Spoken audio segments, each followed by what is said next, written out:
Before I get into today's episode about Aaron Donald, I just want to let you guys know that today's episode is sponsored by SeatGeek. If you want to save $20 on your first purchase, it's pretty simple. All you have to do is enter the promo code JKS and that's it. You'll get $20 off. It's that simple. Of course, SeatGeek has sporting events on there, it has concerts, and plenty of other things. So if it's what you're interested in, you can get $20 off your first purchase. Just enter in promo code JKS. And anyways, back to your regularly scheduled video. Aaron Donald is the best player since Lawrence Taylor. And no, that's not hyperbole, that's not me just trying to have a hot take, that is just a fact. People will be talking about this season he just had 20 years from now. I mean, 20 and a half sacks out of an interior lineman, not to mention the fact that he didn't have any sacks for his first 3 weeks. So what goes into making him so effective? Well, there's several things. One thing that should be mentioned is that this guy isn't just good in the passing game, this guy can be a good run stopper as well. Like on this play, he has a one-on-one matchup right there, and it is actually going to be run in his direction, and why on earth a team decided to run the ball straight to Aaron Donald on a one-on-one matchup, I have no idea.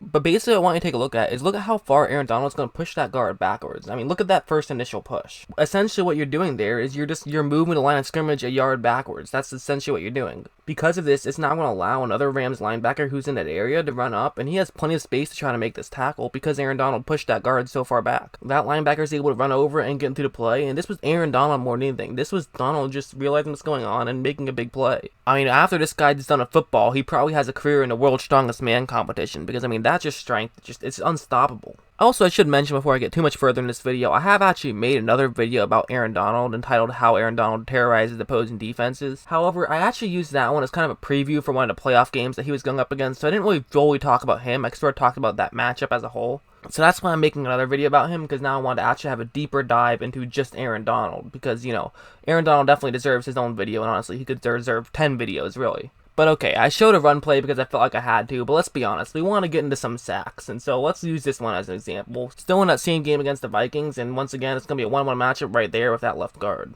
He's going to try to pull off a swim move here, and look at how effective he's going to be at doing that. First things first, look at his right arm right over there. Again, in a swim move, you kind of want to get it as close to that guard as possible while still getting it over the guard, because obviously you don't want to end up hitting the guard. But you also want to save as much energy. You don't want to just put your arm straight up, because that completely defeats the purpose of a swim move. So he's able to do that, but also look at this explosiveness on that next step. Look at how quick he's going to get to the right guard's right side of his body. I mean, that's just a great, quick first step. I mean, that's just perfect hands and also perfect footwork. And if you're a guard, what can you really do? The second you're trying to make contact with Aaron Donald, he's already past you and running straight into your quarterback. Not only does he get the sack, but he definitely punishes Kirk Cousins a little bit and ends up being a very easy sack for Donald. That would be an almost impossible sack for anyone else just because of how good Aaron Donald is. I mean, that's just a play that it almost looks easy for Aaron Donald, and it's not at all. I mean, that's not an easy play whatsoever. But I mean, really, the fact of the matter is, Donald is kind of, I don't want to call him a perfect player, but he's kind of a perfect player. I mean, it's almost like he was built in a lab designed to be a defensive tackle. And I know people will say, well, not exactly. He's only 6 feet tall and 284 pounds. That's definitely a little bit on the smaller side for an interior lineman. But really, I don't think that's the case at all, because it allows him to move so much more freely. I think sometimes it's better to sort of not have that much extra weight on you. I mean, of course, it just depends on your role, and it depends on what your responsibility is, but, you know, he's not a disruptor. He's a guy who oftentimes his role is to try to get to the quarterback. Well, I've shown that he still has the strength at 280 pounds to be a disruptor. He also has more quickness now that he can get to the quarterback. It kind of allows him to do basically whatever he wants in his position. And so one thing you often do in passing plays is you double team Aaron Donald, and it just makes sense. I mean, you already have a center there. Typically, centers will be responsible of coming up with a double team, and so that's oftentimes what you would do. But the problem, of course, is that he can beat double teams because he's Aaron freaking Donald. Like, as of right now, he's going up against a double team with the Vikings. And again, you know, Vikings not the best offensive line. Hopefully it'll be better next year. But, you know, their left guard and center are both going to be double teaming Aaron Donald. And take a look at what's going to happen here. Essentially what Donald is going to do is just basically run to that left guard's left side of his body and kind of just take the center out of the way. Not only did he do that, but he was also able to move over in a way that the guard wasn't able to realize what he was doing. And now the guard can kind of have decent position on him, however, he's just not going to be able to push him out of the way because it's Aaron Donald. In fairness, there would have been an easy way to beat this, and it would have been if the center realized what was going on right away, cut back, and then he would have actually been in great position to just knock Donald out of the way, and potentially even give Cousins room to run up the middle. But that would have taken a very aware play, and Donald said, hey, I'm going to try to do this and see if it works, and it did that time. I mean, when the disadvantage of a potential play is saying, oh, well, that wouldn't have worked if the center made a really good read and moved over very quickly and also made a good athletic play, typically when that's the thing you're worried about, it's going to be an okay decision for you to make. Another thing you often see teams do is something like this, where Donald does have an assigned man right now. It's the 49ers left guard. However, they also have a center in this play. That center's job isn't to just straight up go over and block Donald, but it is something he can do. He's in zone on his play, so basically whichever interior lineman appears to be winning their one-on-one matchup more, that's where he's going to go over. And now as you see, that's going to be very quickly going to be Aaron Donald, as he's going to move over to the middle of this field, which, okay, that means that the center should get in the way. Donald's just going to do another quick slim move over that guard and basically run straight into the center. So now if you're a center, you're definitely going to be light on your feet because you are expecting Donald to potentially make another slim move or try to get around you of some sort. However, that's not what Donald's going to do at all. I mean, let's be honest, Aaron Donald eats centers alive for breakfast, and he's going to basically just run straight into him. That might seem like it's a head-scratching move, but again, it isn't, and largely because Aaron Donald is strong enough that he's going to be able to push that center back, push him into Garoppolo, and they're able to get a sack. That's kind of what makes Donald such a fantastic player. Not only does he have just incredible footwork, but he also has the strength of a mammoth, which is kind of just what makes him, the best player in the league right now. This play's another interesting one. First, take a look at that Ram right over there. While he is on the line, he's actually going to drop back into coverage. So this now means Donald's going to want to try to avoid a double team if possible, and so the way he's going to do that is he's going to go around a tackle right there, and basically he's going to be the edge rusher on this play. One thing you're going to see him do is basically just give that player a high five right there. He gets his left arm and puts it right there on that tackle's right arm, which means that tackle can't now get his right arm where he wants to. Because of that, he's able to push that tackle further back, but now the tackle actually has good enough footwork that he's able to move over and sort of still get in Aaron Donald's way. But again, one thing you're going to notice here is look at how far forward Donald is. I mean, he's basically at a 45-degree angle right here. It's essentially like, you see those guys who are trying to move cars or something, that's basically what Donald looks like here. He's so far over, and it's going to be so impossible to try to make sure that you don't let him push you backwards. He's able to completely just manhandle the tackle and get the Garoppolo for an easy sack. I don't know what you find more impressive on that one. You can find his footwork impressive for being able to get over. You can find his hands more impressive because he was able to, do that high five move to make sure that the tackle wasn't able to get a good hand placement.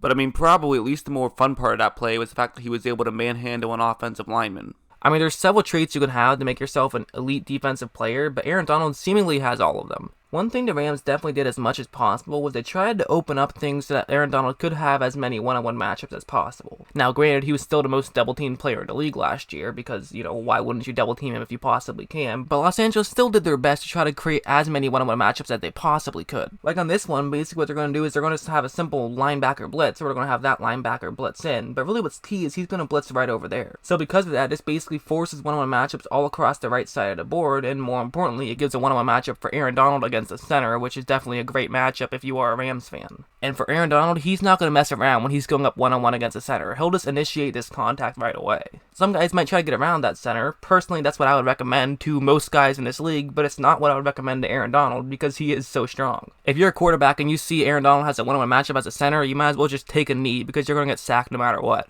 I mean, again, I'm not just saying it because I want to hear my voice heard. This guy is legitimately the best player since Lawrence Taylor, in my opinion. I mean, the only guy you could really make an argument would be maybe prime J.J. Watt. And personally, you probably could make the argument for either one, because Aaron Donald's second best season, he only had 11 sacks, whereas J.J. Watt had multiple 20.5 sack seasons. But my counter argument would have to be is that I'm not necessarily talking about longevity as a whole, I'm just talking about in a one season stretch who was the better player, and Aaron Donald put up J.J. Watt numbers in the interior line. You could argue J.J. Watt is the better overall player than Aaron Donald, but in terms of peak, I think Aaron Donald has done something that literally no one since Lawrence Taylor has done. Again, you could make the argument. I mean, one thing worth mentioning is J.J. Watt was also being a tight end sometimes in a couple of those seasons, so, you can make the argument for either one, I guess, but personally, I would go with Aaron Donald. Also, J.J. Watt very quietly had a 16-sack season last year. That doesn't get talked about enough. That was pretty impressive. But, anyways, back to Aaron Donald. This time he's going to be going up one-on-one against the right guard right here. So again, one-on-one matchup, definitely very favorable for Aaron Donald. And take a look at what he's going to do. This might seem pretty normal, but really the key is going to be look at that right side of his body. Look at how he's putting all of his force on that right side of his body. Again, he's basically just trusting that he can overpower someone here. And look at how he's going to be able to do exactly that. That's kind of one of the amazing things about Aaron Donald is he will occasionally just say,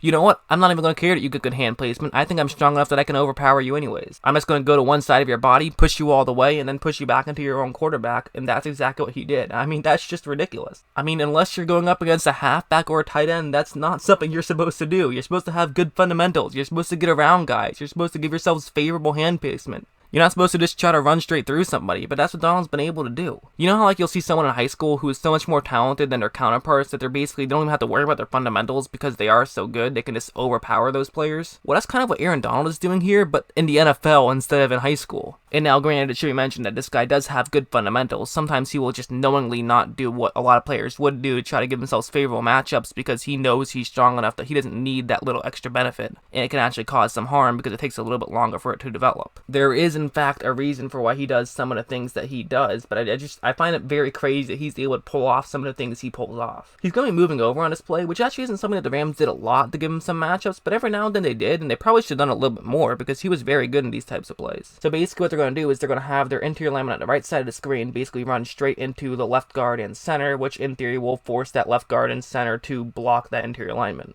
Also, they do have a right tackle in the area, but of course he's going to have to block that edge rusher, so this now means that Donald can basically just run in between them, and in theory he could have a much more favorable matchup to try to get through. So now, as you see, it works out alright. I mean, the guard was able to come over and still make some sort of a block on Donald, but it's not a perfect block. Basically what this is going to come down to is, can that Seattle left guard push Aaron Donald far enough away? And the answer is going to be absolutely not. He barely even pushes Aaron Donald at all. And so I've shown a lot of plays of him just dominating his competition, but what happens when he gets beat? Can he get beat and then still be able to get off the map and still find ways to be effective? Well, let's look at this play. He's going up against a 1-on-1 matchup again with that Seattle left guard, and that guard is actually going to do an okay job this time. He pushes Donald pretty far to the right side of the screen, and so now Donald is in kind of a bit of a pickle. I mean, in fairness, he actually probably would be doing a lot better if there wasn't a tackle in the area, because now he's kind of has less room to run, and he just can't make as many moves as he would want to make.